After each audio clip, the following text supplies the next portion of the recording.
Hello students, welcome back to our lecture series on analysis of mains 2023 general studies paper 1 questions. Okay, so we are analyzing the 2023 GS1 question paper and what are the major areas from which UPSC has been asking questions and how we can structure the answer with introduction, body part and conclusion, and what are the key points we need to present in the answer so that our answer looks better, right? So we will be discussing the next set of questions in this lecture. Okay, so please subscribe to our YouTube channel and also hit the bell icon so that you will get all important updates, right? So till yesterday we have discussed up to 12 questions in general studies paper 1.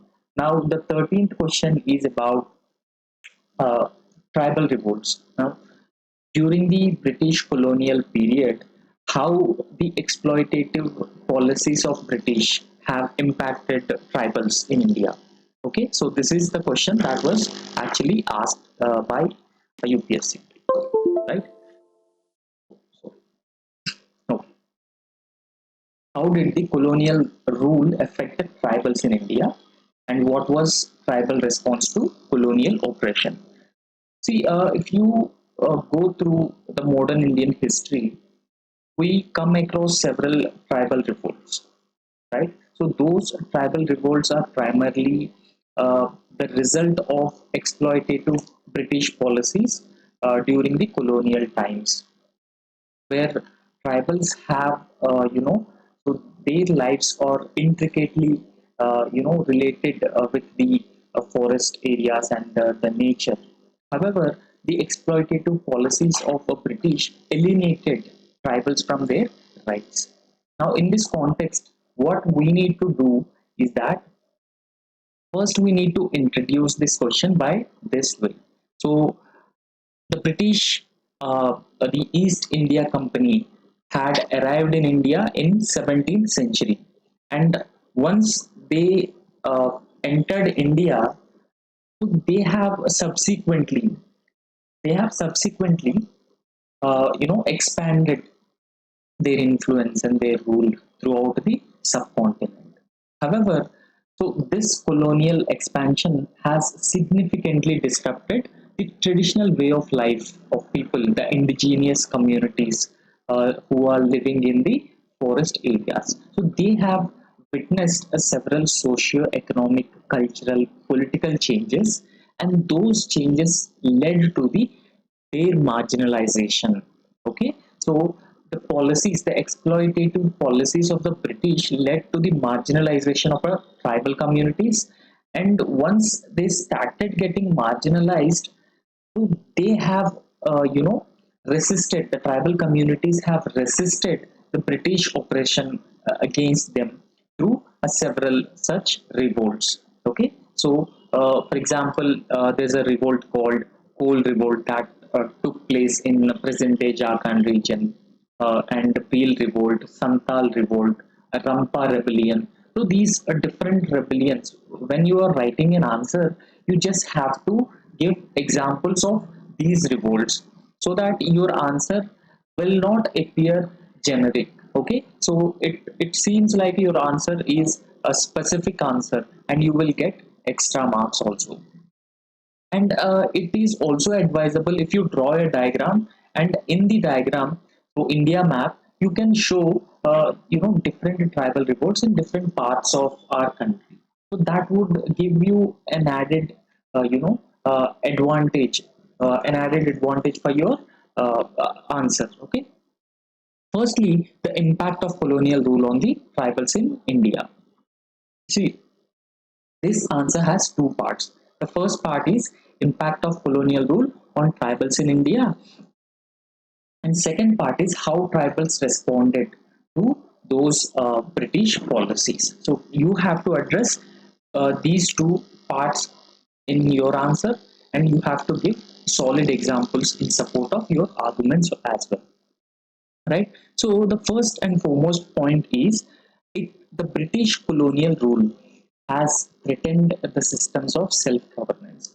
So if you look at the tribal way of governance, tribal way of administration, it is different from other parts. So because of this reason, Government of India has framed the PISA Act, Panchayat Extension to Scheduled Areas Act 1996. Okay, so through this act, the 73rd Constitutional Amendment Act provisions have been extended to scheduled areas. So since tribals have a different set of rules and a different set of social customs, cultures, so the governance is based on those rules. Okay, so the systems of self governance they replaced by the British administration or British laws.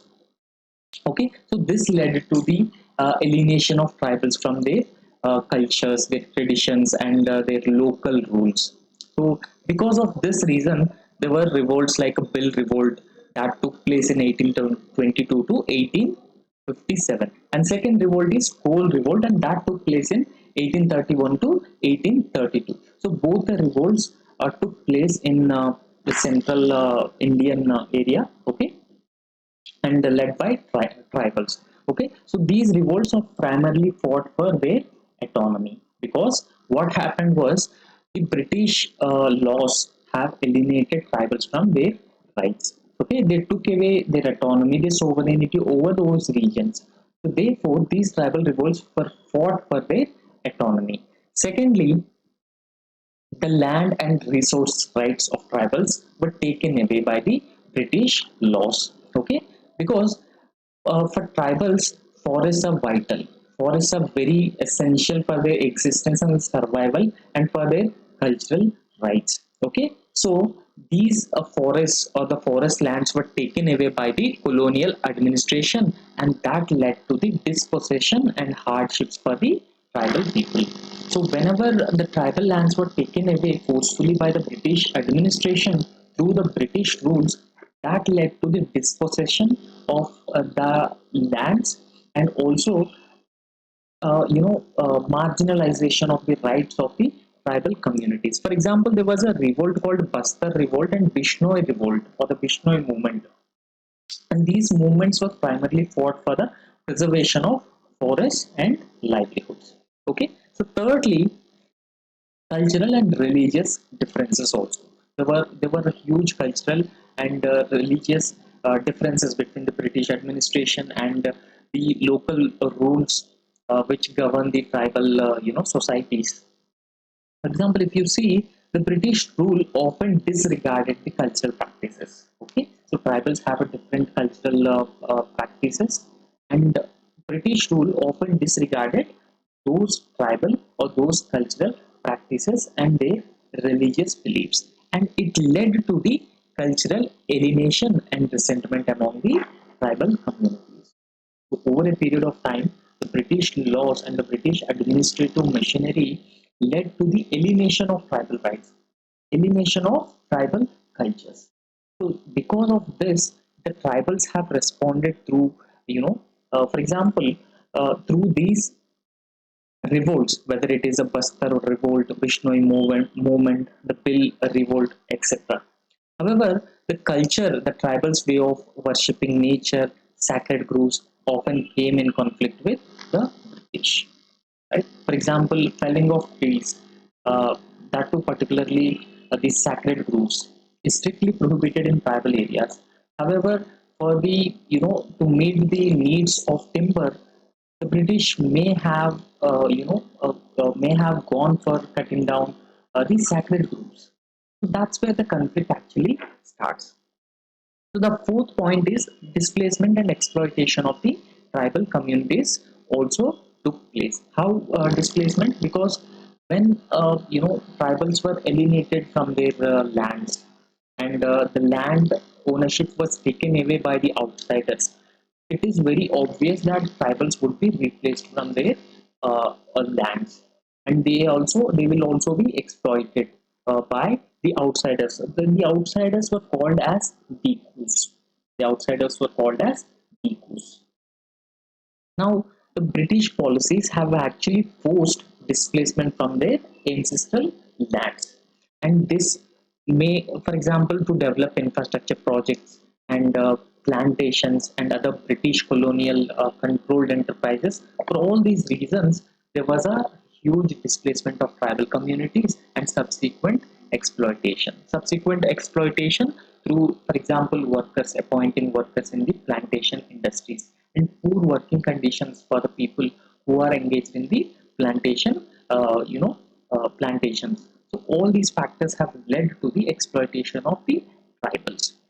And here we have given one example. The example is Santal Rebellion that took place between 1855 and 1856. See, for UPSC examination point of view, Santal Rebellion is very important. UPSC has asked this Santal Rebellion time and again.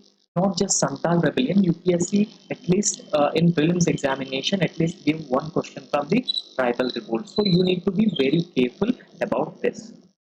So the Santal rebellion that took place in 1855 to 1856 and Bastar rebellion 1910 and 1911. So these two tribal movements reflects the response of the tribal communities to exploitation and also displacement of the communities. Okay. Now the violent suppression of the British. Whenever tribals have responded to the exploitation of the British administration or giving more powers to the local leaders or the jamindars, then tribals also responded through violent means or non-violent means. But those means, those response of the tribals were violently suppressed by the British colonial administration. So this also led to the a violent, more violent response from the tribals. Okay, for example, in almost all instances, tribal communities faced violent suppression. So they very often faced violent suppression by the British. So whenever they have resisted the colonial authority, they were violently suppressed. So these harsh measures only serve or strengthen their resolve to resist foreign rule. Right? So these harsh measures that were taken by the British administration further led to the more vigorous, response from the tribal communities against the British rule. Now we need to address the second part of the question. So in the second part of the question, you have to, write a side heading that subheading that tribal responses to colonial oppression. So this is the second part of the answer. Okay, you have to write both parts in the question. So the second part of the question is tribal response to colonial oppression. Firstly, you have to talk about revolts, different revolts that took place in different parts of our country. For example, tribal revolts actually erupted as a result of the British policies, which we earlier discussed. The displacement, exploitation, violent suppression of the tribal communities, and also taking away their traditional rights, etc. So, because of all those British policies, tribal revolts have erupted in different parts of India. Okay, so this is primarily because of the British policies have denied the traditional rights to tribals. So the first and foremost revolt we need to discuss about is Santal revolt, and that took place in the year 1855. So it is one of the most important revolt. It is one of the most important tribal revolt in India's history. So this Santal revolt was started against the forced and unjust ownership of Santals by landlords. Okay, for example, there were Santal lands, and those Santal lands were owned by the landlords, or the forced occupation or forced, by force taking away the lands of Santals. And this Santal revolt was reaction to that particular aspect. And this movement was directed against the village and money lenders and officials. See, during those times in 20th century, 19th century, the British have used jamindars, money lenders as an intermediaries. So therefore, Santal revolt has primarily targeted against money lenders and village officials at the local level. So this movement was started under the leadership of two brothers whose name is Sidhu and Kanhu. Okay, just remember the names of Sidhu and Kanhu.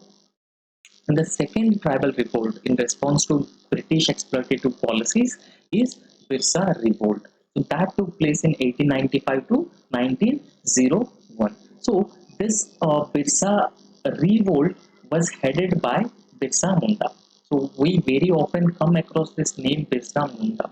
So he is from Jharkhand region, the present day Jharkhand region, and he led a violent Birsa revolt against British exploitative policies.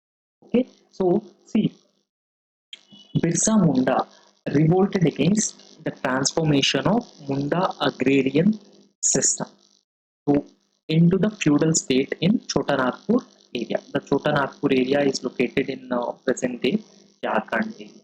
So why Birsa Munda has revolted is because of uh, transformation of the traditional Munda agrarian system into a feudal state in the Chota Nagpur area. So this revolt was against zamindars, traders, and the government officers under the British regime. So we have discussed two tribal revolts. One is Santal revolt, and the other revolt is Birsa revolt. And the next revolt is Midnapur movement that took place in 1918 to 1920. Sorry. This movement is also very important. So the Midnapur peasant movement gained momentum during the 19th century because of encroachment of the tribal lands by the British officials, moneylenders, and the local jamindars. So you have to remember these three tribal revolts. Okay. So next, the tribal revolts have not yet limited to the tribal sphere itself. So it has also reflected in the national movement over a period of time. So you have to write this. I mean, if you have addressed this part also, that would give you an added edge in your answers. For example, participation in tribal movements, participation in non-cooperation movement by tribal leaders and communities. Because after Mahatma Gandhi's arrival into India and his subsequent participation in the Indian national movement, he tried to integrate all the sections of the Indian society, whether it is women, whether it is peasants, whether it is Muslims, and also tribals. So therefore, after the advent of the Mahatma Gandhi, through non-cooperation movement, tribal communities, tribal leaders have also participated in the non-cooperation movement in large numbers. Secondly, during the Quit India movement 1942, tribal leaders and communities have actively supported the call for British withdrawal of India. So we know that during Quit India movement, Gandhi gave the call, do or die, do or die. So in in line with this call, the tribal leaders have also actively supported the call for British withdrawal from India. However, during the civil disobedience movement, tribal leaders joined the act of civil disobedience. There were an example. The example is Bardolai Satyagraha 1928, so where tribal communities in Gujarat have actively participated in the civil disobedience movement. Okay, so we have discussed a few tribal movements. However, along with those tribal movements, there were Rampa rebellion in Eastern Ghats, Rampa rebellion in Eastern Ghats, led by Alluri Sitaram Raju.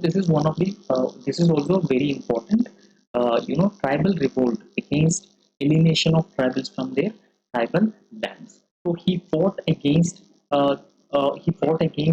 the British in a violent means through warfare. Guerrilla warfare. Okay, so you just have to remember all these tribal movements. They are important for both prelims and mains examinations, right? So while writing conclusion, you can conclude this answer by how they were one of the first uh, revolts or fight against the British rules, okay, the British policies. So therefore, it has inspired masses over a period of time, and in later periods led to the one of the most unique nationalist movements across the world. Okay, so because of large-scale participation, these tribal movements have influenced, motivated the other sections and the nationalist cadres to fight against the British.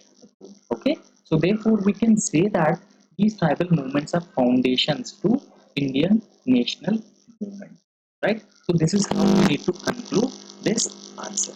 So the next answer we need to discuss is uh, it is with respect to India's huge coastline. So we know that India has around 7,500 kilometers of huge coastline, right from Kolkata up to Gujarat, Andaman and Nicobar Islands, and then Lakshadweeps.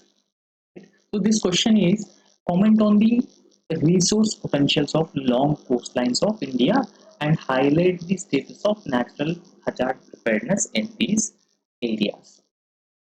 See, this question has two parts.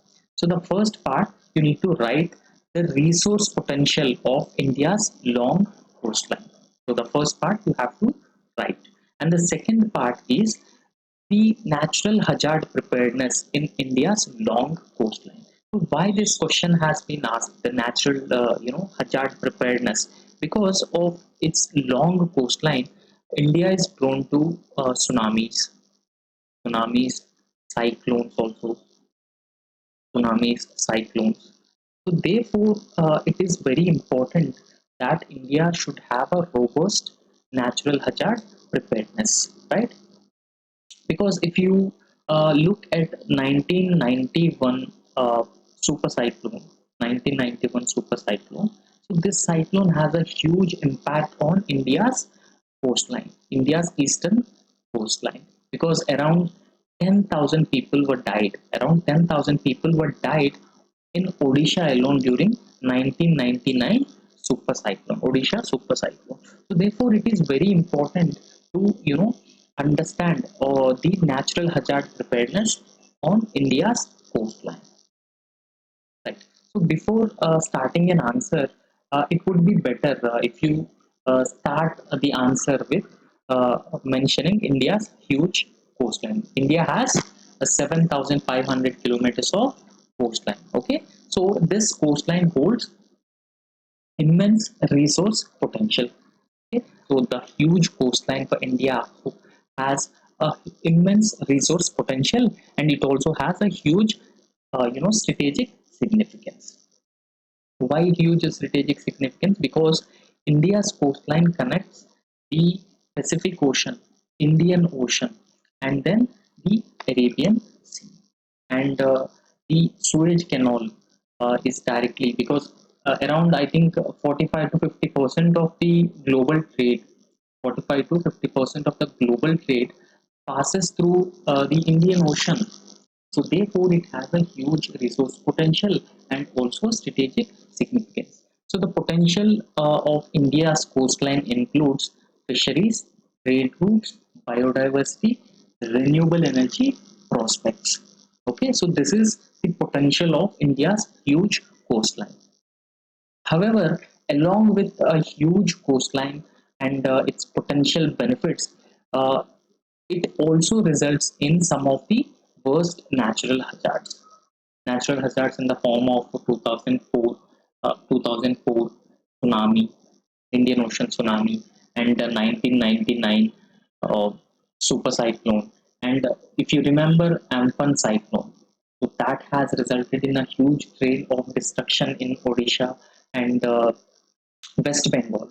So therefore, the preparedness, the natural hazard preparedness, is also a very important factor in India's huge coastline.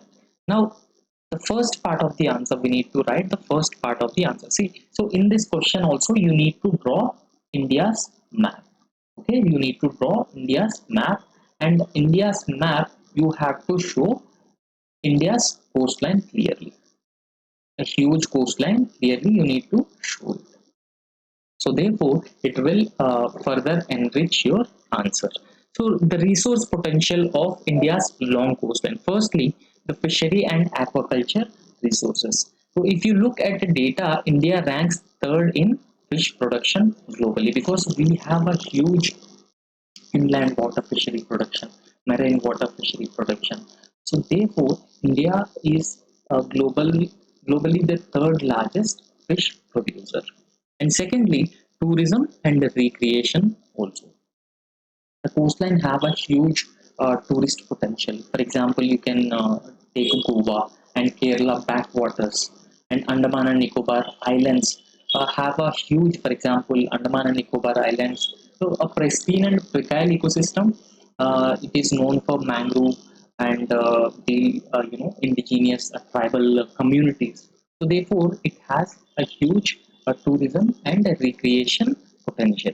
Secondly, energy resources. So offshore wind energy can be produced from India's coastline. So apart from that, we can also produce tidal energy along the western coast. So if you remember, not just offshore but onshore uh, tidal energy, not just tidal energy, but the wind energy potential is very high in states like Tamil Nadu, Andhra Pradesh, and Gujarat, because since they are coastal states, they can produce high amounts of the wind energy projects, highly uh, reliable there and highly viable also in coastal areas.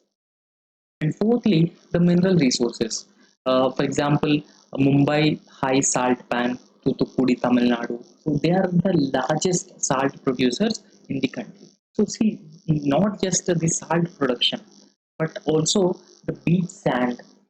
Beach sand has thorium reserves because those reserves are very important for India's nuclear energy production, right? So the beach sands in Kerala and the eastern coast have several other important elements for rare earth metals production. So therefore, India's coastline also has a huge minerals potential.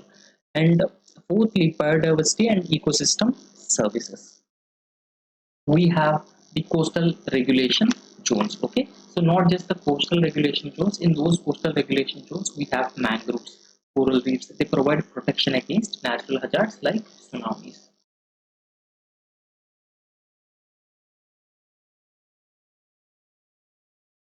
Right, the Gahirmata sanctuary, where the olive ridley turtles used to lay eggs, and that is a world's largest mass nesting site according to some estimates. So therefore, India's coastline hosts biodiversity and ecosystem services as well.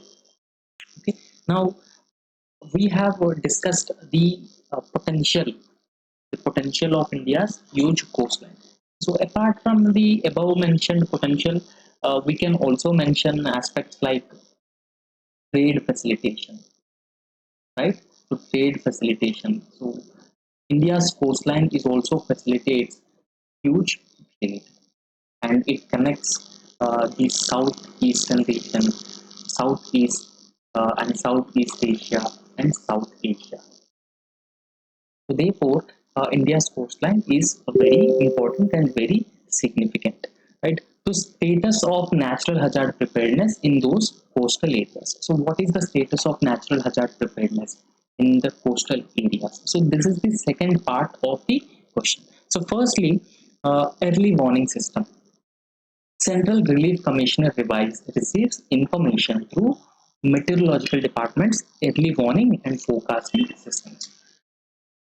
India is one of the major regional country in the Indian Ocean region, which can give early warning to other countries in the region. For example, whether it is with respect to cyclones, tsunamis, or any other disasters, right? So therefore, early warning systems have been developed throughout the Indian coastal regions.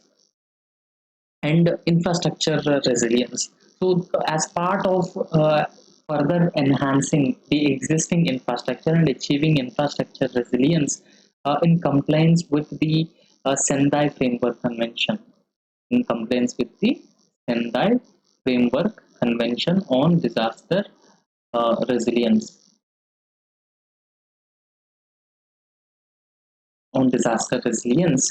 the government of India has developed National Cyclone Risk Mitigation Project. Okay, National Cyclone Risk Mitigation Project and Coastal Disaster Risk Reduction Project.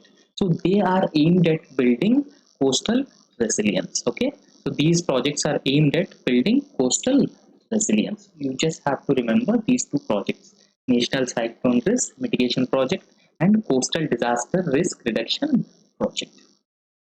Now, after that, the disaster preparedness of the coastal states is also very important. The state authorities have improved the evacuation and early response to any possible disaster like situation. And State Disaster Response Force and NDRF, National Disaster Response Force, were also provided by the, you know, the uh, act, the legislation that was made after the 2004 tsunami. Okay, National Disaster Management, that is National Disaster Management, right? So after that, we have a coastal vulnerability assessment also.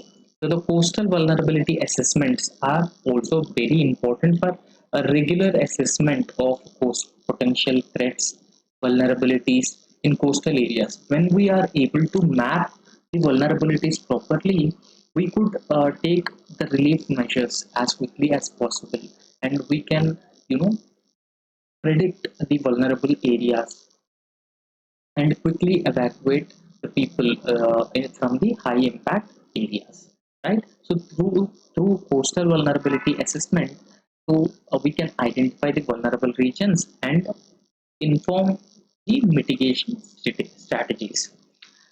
Next, climate change adaptation. Climate change adaptation, we have a coastal zone regulation notification 2000. So what this coastal regulation zone notification 2018 aims is that it to promote economic growth while respecting the coastal environment. So because there was a conflict between economic growth and development, so therefore the coastal regulation zone notification 2018 focuses on promoting economic growth and respecting the coastal environment as well. So therefore, you have to mention all these points in your answer so that your answer looks more specific and effective. Now you have written two parts of the answer. However, you should also mention some of the challenges India's the huge coastline has been facing. Okay, so because this gives the comprehensiveness to your answer, right? So, what are the major challenges which India's coastline has been facing? The challenges include rapid urbanization is one of the most pressing challenge because major coastal cities are located across major metropolitan cities are located across the coastal regions, and they are resulting in huge plastic pollution.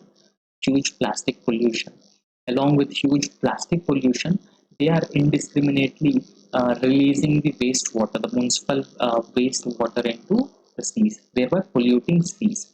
And urbanization and industrialization is also one of the major problem because the untreated polluted water is being released into these seas. So therefore, urbanization and industrialization poses challenges to India's huge coastline. So the next problem is high population densities in urban areas. So high population densities, climate change were also increasing the vulnerability of India's coastal areas. Thirdly, illegal encroachments, for example, illegal encroachment for tourism purposes, and also aquaculture, aquaculture. So they also pose a huge risk, because through illegal encroachments they are cutting down mangrove forests. Mangrove forests are very important to protect the habitations near around from the cyclones, storm surges, and tsunamis. Illegal encroachments have also resulted in increasing vulnerability of coastal areas. Fourth, unregulated aquaculture across the coastlines. This is also a major challenge. Maritime piracy along India's coast, both eastern coast and the western coast. Maritime piracy is one of the major problems, along with illegal trafficking, drug trafficking, and human trafficking, and also potential uh, terrorism threats. Terrorism. See, your answer has to be such a has to be written in a comprehensive and a holistic manner. So, but then the examiner feel like okay, the candidate has addressed almost every part of the question, and it is also very comprehensive.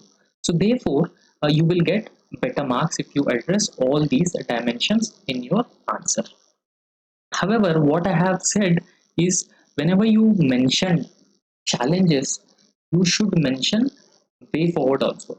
You should mention solutions also. For example, in the conclusion, you can mention about for sustainable, or to ensure sustainable development of India's coastline, because this is the essence of the question. In order to ensure the sustainable development of India's coastline, it is very important, or it is crucial, to continue investing in early warning systems, infrastructure resilience, disaster preparedness, and also vulnerability assessments, climate change adaptation measures. So you have to write those solutions in conclusion, so that your answer would look better. Okay. The next question is, this is with respect to India's biodiversity and the huge diversity in vegetation across India. Okay, the question is, identify and discuss factors they are responsible for natural vegetation in India, and assess significance of wildlife sanctuaries in rainforest regions of India. See, how do you address this question? So this question you can address by writing some data about India's biodiversity. So you can write, India is a biodiversity hotspot, and India is you know one among the 17 biodiversity hotspots across the world. So some data you need to present. So that data indicates India's huge diversity in terms of vegetation, right? So after that, you should also draw a diagram. Okay, you should also draw a diagram. Sorry. So you should also draw India's map. Okay? So you should also draw India's diagram, and in this diagram you have to represent various different types of vegetation forms: Eastern Ghats, Western Ghats, and Central India, deciduous forest, and evergreen forest, and desert ecosystem, and alpine ecosystem, and evergreen forest, etc. So you have to draw such a diagram, and after drawing such a diagram, you should represent uh, uh, India's huge diversity, so that it will give you good marks. Now, in the first part of the answer, you have to identify and discuss the factors. What are the factors which are responsible for diversity in natural vegetation in India? And in the second part of the answer, we need to assess the significance of wildlife sanctuaries. Okay, so you can also give the examples of different wildlife sanctuaries in India and different parts of the country. So this answer has two parts. You have to address both parts in this answer. Okay, so as I have mentioned in the first part of the answer, what you have to do is, first you should mention some data related to India's huge biodiversity. For example, here India is the 10th in the world. India is ranked 10th in the world and 4th in Asia for plant diversity. Okay, so the question is about vegetation diversity. So that is plant diversity. So India is ranked 10th in the world and 4th in Asia for plant diversity, and with approximately 47,000 plant species. And India is also home to 6% of world's flowering plants. So when you mention such a data, it gives a good impression about your answer. And you should also draw a diagram. See, here you can draw a diagram, and in this diagram you have to clearly mark the evergreen forests, the deciduous forests which are located across the central India, and thorny forest, a feature of desert ecosystem, and also Himalayan alpine forest located over northern India, Himalayas, and also the coastal forest located across India's huge coastline, right? So this is how you need to draw a diagram and introduce the answer with some data, right? So the first part of the answer is factors which are responsible for diversity of natural vegetation in India, right? So the what are the factors which are responsible for diversity? Firstly, subcontinental geography. So what does subcontinental geography means? It means India's a wide range of latitudes and longitudes. Because of latitudes and the longitudes extents, it would result in different insolation.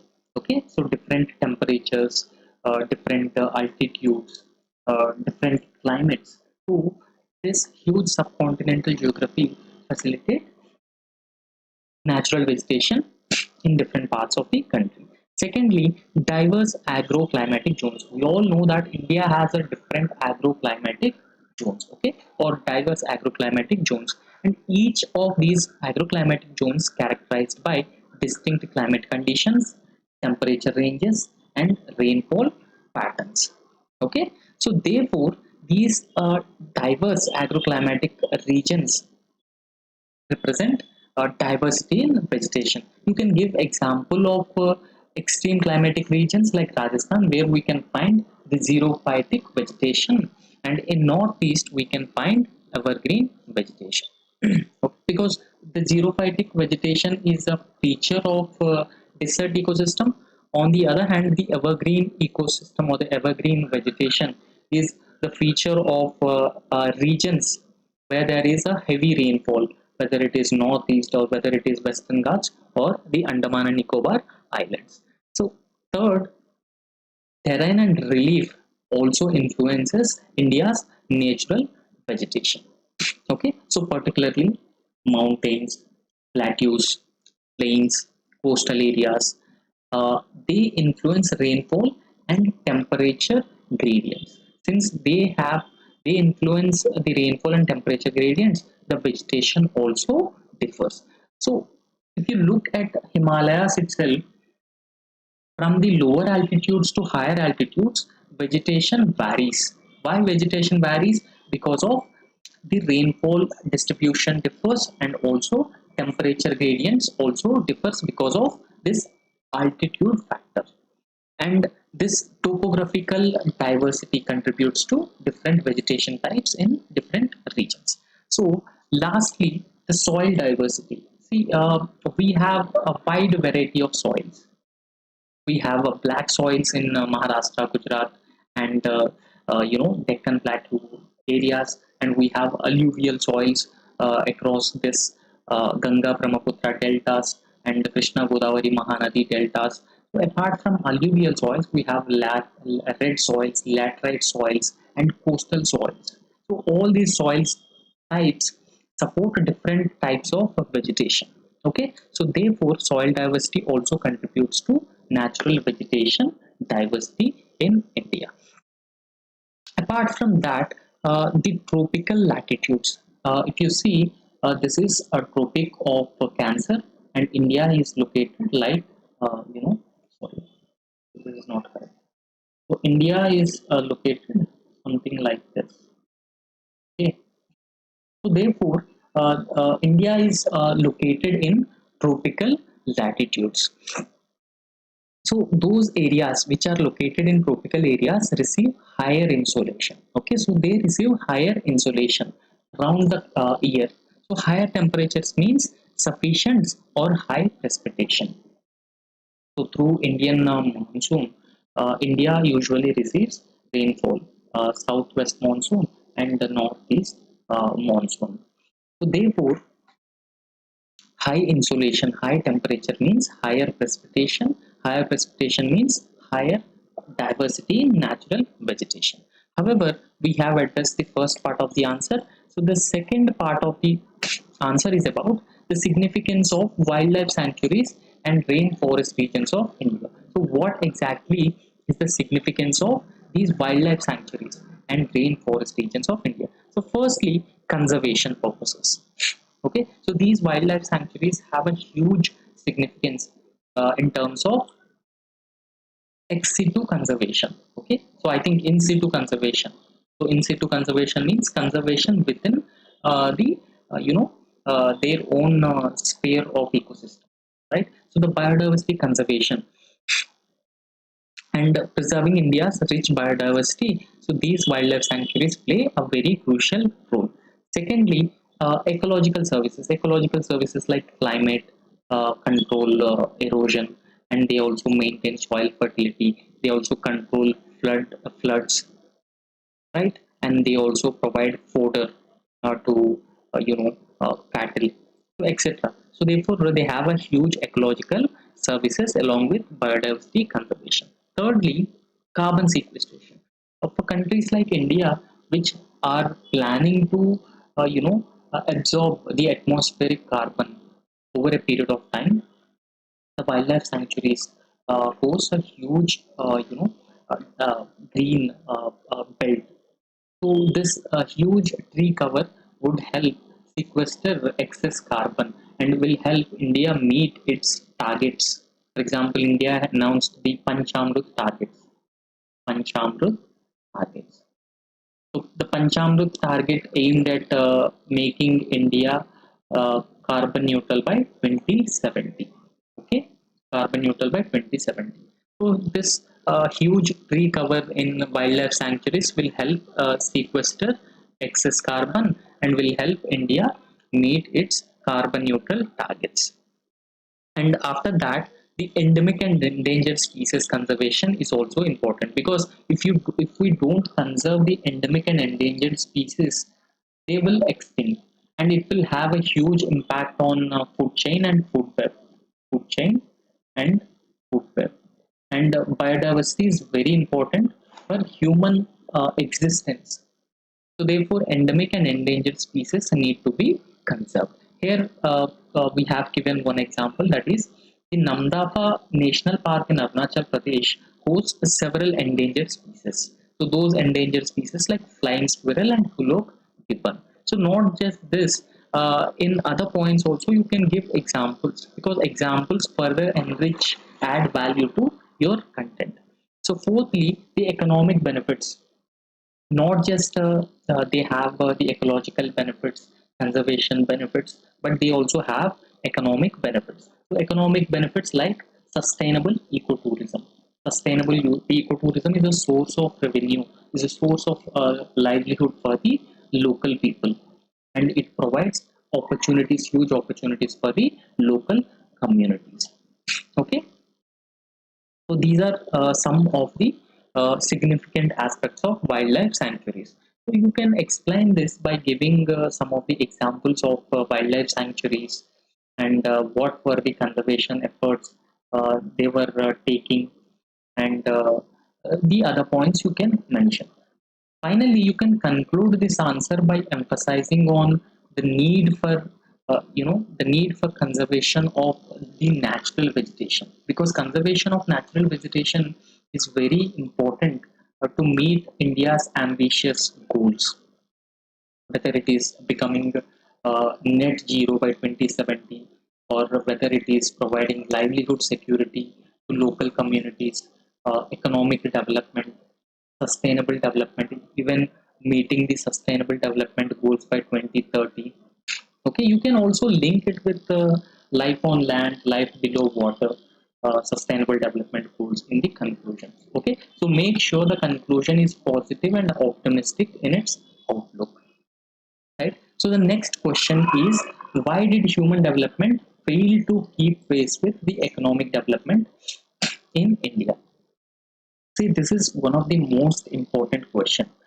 Since 1991 economic reforms, 1991 economic reforms where LPG reforms were undertaken, LPG reforms were undertaken, there has been, a sustained increase in the economic growth. However, the economic growth has not translating into the economic development. Even India's growth is often called as jobless growth. India's growth is often called as jobless growth. So what happens with the jobless growth?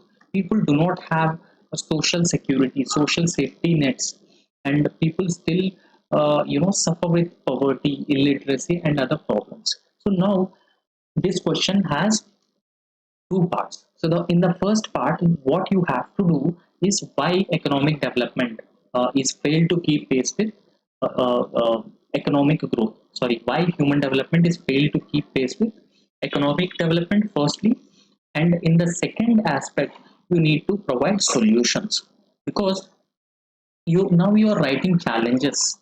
So because of these challenges or because of these problems, India's human development failed to keep pace with economic development, and so I am suggesting following solutions for that. So this is how you need to structure this answer and conclude it, right? So in these type of questions, it would be better if you mention data. So, Economic Survey 2022-23 says that India become the world's fifth largest economy in terms of nominal GDP. If you compare India's economy with other economies in the world in terms of nominal GDP, India is the fifth largest economy, and it is given in the Economic Survey 2023, 22-23. And so you can also mention HDI rank, okay, Human Development Index rank that was released by United Nations Development Program, that says that India ranked 132 out of around 180 countries, and this shows a stark contrast in its economic and human development. This is how you have to introduce your answer, and this introduction has captured the essence of the question, right? So the first part is reasons for economic development not in pace with the economic development. So whatever has been asked in the question, you just write it as a side heading. You just write it as a side heading and then give factors which are responsible for human development not in pace with the economic development. So the first and foremost factor is rural-urban gap. So what is a rural-urban gap? Well, 65% of population lives in rural areas and 35% population lives in urban areas, but majority of the development has taken place in urban areas. Okay, that is 35% population living in urban areas, but majority of the growth has been taken place in urban areas in terms of increasing the per capita incomes of people who are living in urban areas and better educational opportunities. So therefore, this rural urban divide is one reason for human development fail to keep pace with economic development. Secondly, disguised unemployment. Around 45% of the workforce is involved in agriculture and churning out of only 15% of the GDP. And this is also very important. So what is disguised unemployment? So disguised unemployment we generally see in agriculture sector. For example, for doing a particular work we need 10 employees. Okay, we need 10 employees, but in agriculture sector we generally have we generally see 20 workers do the same work which 10 workers sufficient. So this is what is called as disguised unemployment. However, in India, 45% of total workforce is directly engaged in the agriculture sector, while the GDP is just 15%. Right? So, in these type of questions, you have to show this those reasons, or you have to support your arguments with strong data, so that it will it will create a good impression and you will get more marks. And thirdly, the primate city development. What is the primate city development? So, uh, for example, development of cities on the resources derived from other areas. So cities are being developed from the resources which are primarily derived from the other areas is the third reason.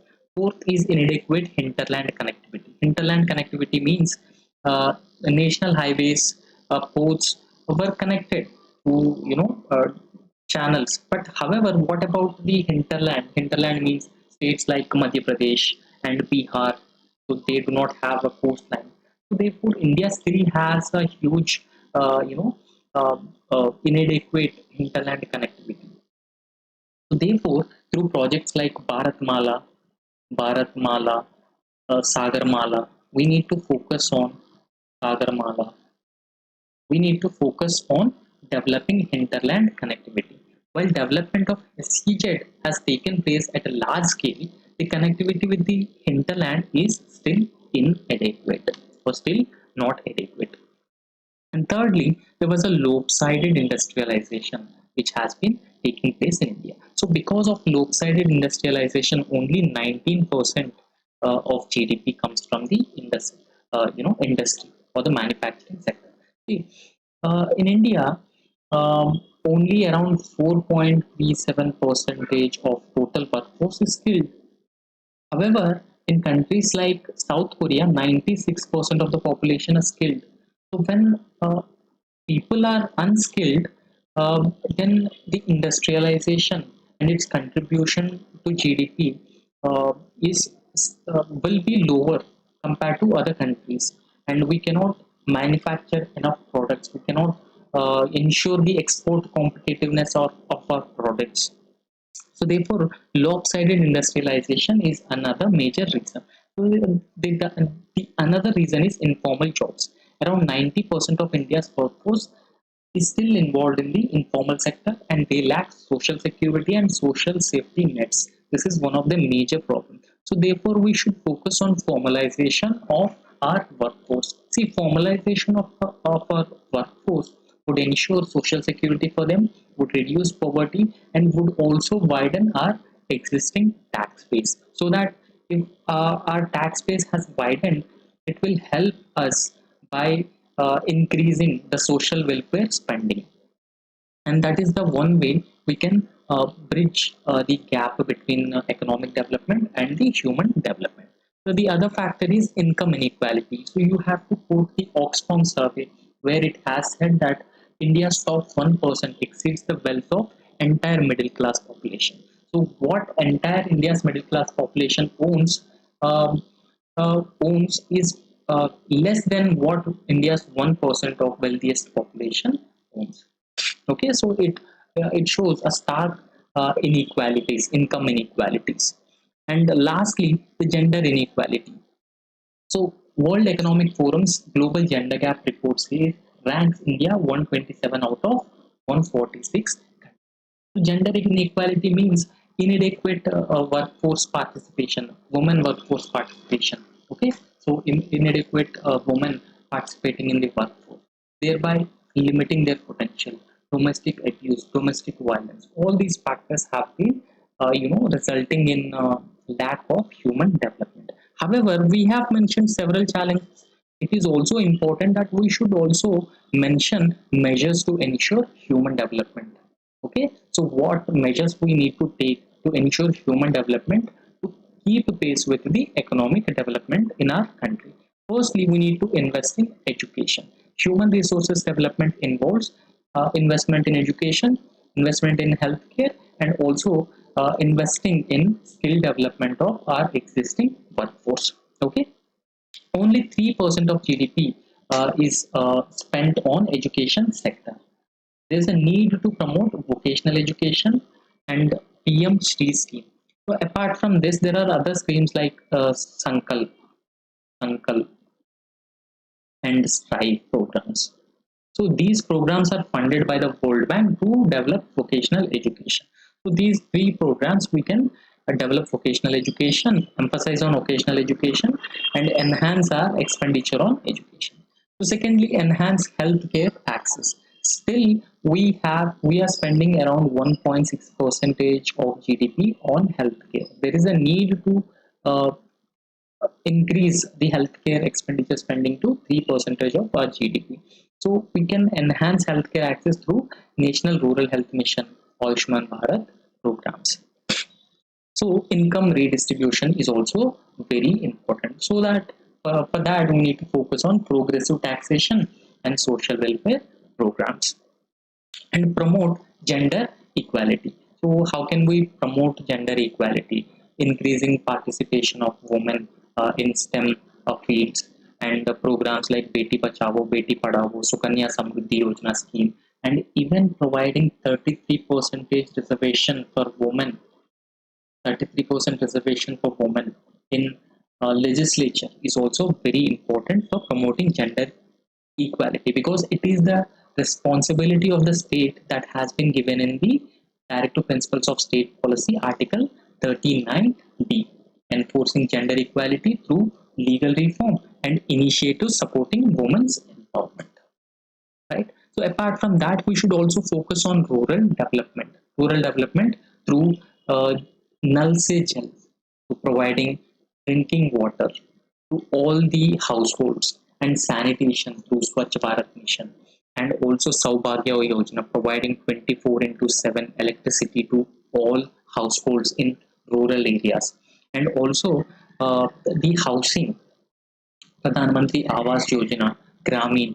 Through these programs, we can enhance the living standards of people who are living in the rural areas. So, lastly, the labor market reforms are also very important, because it is also the responsibility of the government under Article 43 of Directive Principles of State Policy that the labor laws and policies must support fair wages. Fair wages means improving the working conditions and improving the economic conditions of the workers, so that they can live a good standard of life, decent working conditions, job security for all through programs like Atal Pension Yojana.